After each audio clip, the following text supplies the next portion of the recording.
Waghodia Dabhoi ring road પાસે આવેલ ગણેશનગર 4 રસ્તા તેમજ ઋષિ પાર્કના રહીશોએ વારંવાર રજૂઆતો કરવા છતાં કોર્પોરેશનના અધિકારી તેમજ રાજકીય પક્ષથી ચૂંટાઈ આવેલા કોર્પોરેટર તેમજ ભારતીય જનતા પાર્ટીના વિધાનસભા રાવપુરાના દંડક બાલુભાઈ શુક્લને રજૂઆત કરવા છતાં સમસ્યાનો નિકાલ નહીં આવતા સ્થાનિક મહિલાઓ તેમજ ઋષિ પાર્કના સ્થાનિક લોકો રોષે ભરાયા. નેતાઓના વાયદાઓથી હેરાન થઈ પાણી ભરાવાની સમસ્યાથી લોકો હેરાન પરેશાન થઈ ગયા છે. વોટ લેવા માટે વાયદાઓ કરીને જતા નેતાઓ ખુરશી પાર્કના રહીશોના ફોન પણ નથી ઉપાડતા અને કોર્પોરેશન દ્વારા કરવામાં આવેલી કામગીરીને માત્ર ગણતરીના જ મહિના થયા છે ત્યારે સમસ્યા હજુ સુધી હલ થતી નથી. ત્યારે ઋષિ પાર્ક સ્થાનિક રહેવાસી રશ્મિકાબેન પટેલ દ્વારા ભારતીય જનતા પાર્ટીમાં ચૂંટાઈને આવેલા કોર્પોરેટર તેમજ નેતાઓને મીડિયા સમક્ષ પોતાનો રોજ ઠાલવ્યો અને તાત્કાલિક ધોરણમાં વરસાદે પાણીની સમસ્યા દૂર થાય તે માટે કામગીરી કરવા અપીલ કરવામાં આવી. પોતે બીજેપી કાર્યકર્તા હોવા છતાં તેમના જ વિસ્તારમાં કામગીરી નહીં થતા નારાજગી વ્યક્ત કરવામાં આવી. વોર્ડ નંબર 16ના ચૂંટાયેલા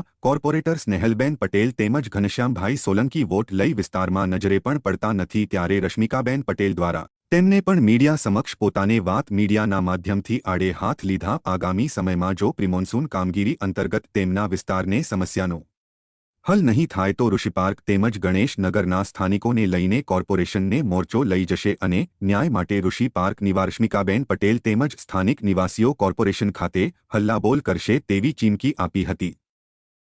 આ ગણેશનગર ડભોઈ રોડ ઋષિ પાર્ક સોસાયટી એના 4 રસ્તા છે. દર સાલ પાણીનો પ્રોબ્લેમ થાય છે, પાણી ભરાય છે. ગઈ સાલે એટલો પ્રોબ્લેમ થયો તો તે બધાને બોલાવીને આખા ચોમાસું કાઢી નાખ્યું. આ વર્ષનો વાયદો કર્યો તો કે આવતા વર્ષે તમને કોઈ પ્રોબ્લેમ નહીં આવે, નવી ગટર નવી ડ્રેનેજ લાઈન નાખીશું, નવી વરસાદી કાસ નાખીશું, પણ કશું જ કર્યું નહીં. બધા સાહેબોને ફોન કરીએ છીએ પણ બધા કોઈએ ફોન ઉઠાવતા નહીં. બાલ શુક્લા સાહેબ તો જરા પણ ફોન ઉઠાવતા નહીં. અનુપ સરે વાયદા કરે માણસો મોકલીએ પણ એ માણસો મોકલતા નહીં, એનો કોઈ નિકાલ આવતો નહીં. હજુ જો આ તો હજુ ચોમાસું નહીં આવ્યું, આ તો નોર્મલી જ વરસાદ છે છતાં આ પાણી અહીં છેક સુધી જાય છે અંદર અને તરત જ ઘરમાં પાણી આવવાની તૈયારી થઈ જાય તો અમારે શું કરવું? આખું વરસ આ લોકોને મહિને અમે યાદ અપાઈએ છીએ કે કેટલે આવ્યું કામ કાગળિયા પહોંચી ગયા એવું કરે પણ હજુ સુધી કોઈ કામ કરતા નહીં. બધા સાહેબો ઊંઘે છે બેભાન થઈને, પણ કોર્પોરેટરો તો અમારી માટે આ ગણેશનગર વિસ્તાર માટે મરી જ ગયા સમજો. ગયા વર્ષે કોર્પોરેશન દ્વારા કામગીરી કરવામાં આવી, શેની કામગીરી કરવામાં આવી તેને શું કહેશો એ વિશે? એ પાણી ગટર લાઈન ડ્રેનેજ લાઈનની જોડે મિક્સ થતું હતું. એની પાણીની પાઇપલાઈન માટે અમારી જ અમને જુદી કરીને આપી છે. પણ જે વરસાદી કાસનો પ્રોબ્લેમ હતો એ તો આ વર્ષનો જ વાયદો કર્યો હતો કે આવતા વર્ષમાં મતલબ કે અમે કામ પતાવી દઈશું. એ વરસાદી કાસનો તો કોઈ નિકાલ જ હજુ સુધી નહીં આવ્યો ને એ આખું વર્ષ ગયું પણ કોઈ કામનો નિકાલ હજુ નહીં આવ્યો. પાણીની પાઇપલાઇનનો પ્રોબ્લેમ સોલ્વ થયો છે તે અમુક ટાઈમે તો હજુ થોડું એવું આવે જ છે પાણી, પણ વરસાદી કાસનો તો કોઈ જ નિકાલ નહીં.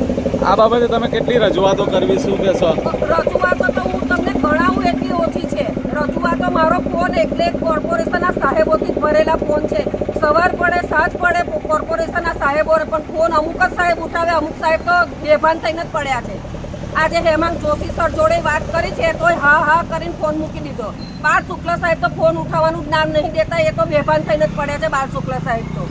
જે રીતે વિશ્વામિત્રી પ્રોજેક્ટ માટે પૈસા ફાળવવામાં આવે છે તો શું માનો છો કે તમારા વિસ્તારમાં પણ આ કામગીરી થવી જોઈએ? હું એવું જ કહું છું કે જે વરસાદ ભરાયા પછી ઘરમાં પાણી ભરાય ને લોકોને પૈસા આપે છે એના કરતાં એ લોકોને જે જગ્યાએ પાણી ભરાય એનો નિકાલ કરો, એ પૈસાનો એમાં ઉપયોગ કરો. નહીં કે લોકોને કેટલા ફાળવ્યા એમાંથી અડધા લઈ લેવાના અને અડધા પોતાના ખિસ્સામાં ગાલી દેવાના. એવું કામ ના કરવાનું હોય, લોકોના સમસ્યાની સમાધાન લાવવાનું હોય. આપનું નામ? Rashmika Patel, Rishi park society Ganeshnagar Dabhoi road. શું સમસ્યા શું છે? સમસ્યા દર વર્ષની જેમ આ વર્ષે બી હતું તો વરસાદની શરૂઆત થઈ છે અને પહેલા રાઉન્ડના અંદર જ પાણી ભરાવાનું ચાલુ થઈ ગયું છે. વિશ્વામિત્રીનો પ્રોજેક્ટ 1200 કરોડનો મંજૂર થયો છે, એના અંદરથી 1 રૂપિયાનો પ્રોજેક્ટ આ બાજુ કાજમાં કંઈ ઉપયોગ કર્યો નથી. ગયા વર્ષે કોર્પોરેશન દ્વારા જે કામગીરી કરવામાં આવી શેની કામગીરી કરવામાં આવી હતી? ખાલી એક ચેમ્બર ઊભું કર્યું, ચેમ્બરના અંદર પાણી તો જતું જ નહીં, ચાલુ છે. એટલે અત્યારે જે સામાન્ય વરસાદમાં પણ અહીં કેટલું પાણી ભરાયું છે અને શું કહેશો કેટલી સમસ્યાઓ તમારી આંખોની આગળ જ છે.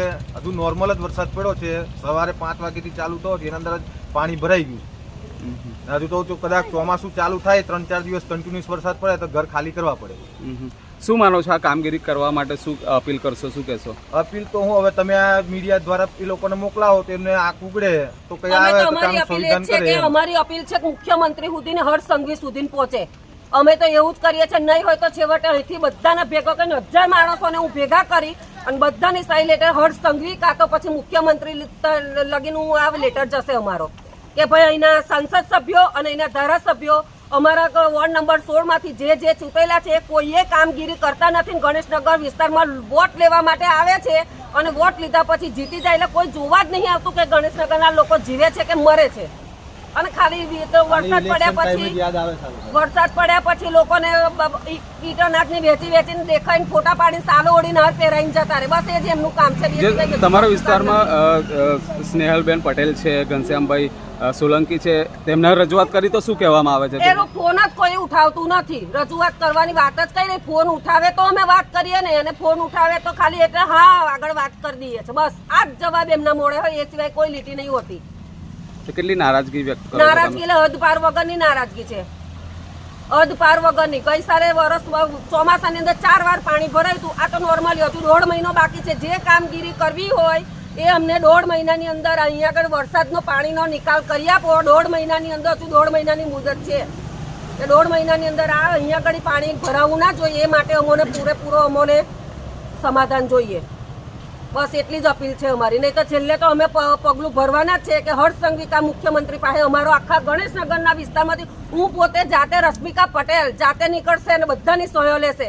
બધા જ નારાજ છે. એવું નહીં કે હું એકલી નારાજ છે. હું આજે આગળ પડીને કરું છું. હું પણ ભાજપમાં કામ કરી ચૂકી છું.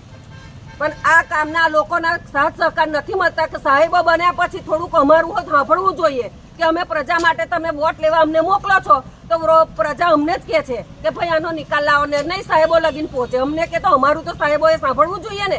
અમારું સાહેબો સાંભળતા નહીં તો પછી અમારે કોની માટે કામ કરવાનું? એટલે મહેરબાની કરીને આટલો અમને ચોમાસામાં પહેલા અમને નિકાલ કરી આપો. બસ. ये ऋषि पार्क सोसाइटी है, गणेश नगर विस्तार डभोई रोड पे है और देख ही रहे हैं पूरा जल भरा हुआ है. थोड़ी सी पानी नहीं निकल रहा, उल्टा गटर से पानी वापस ही आ रहा है. और आप देख रहे हो क्या समस्या आने वाले पब्लिक को कितनी तकलीफ होती है. इस बाजू चार बाजू पानी भरा है. थोड़ा सा बारिश होता है तो पूरा जलमग्न हो जाता है, पूरा भरा ही रहता है.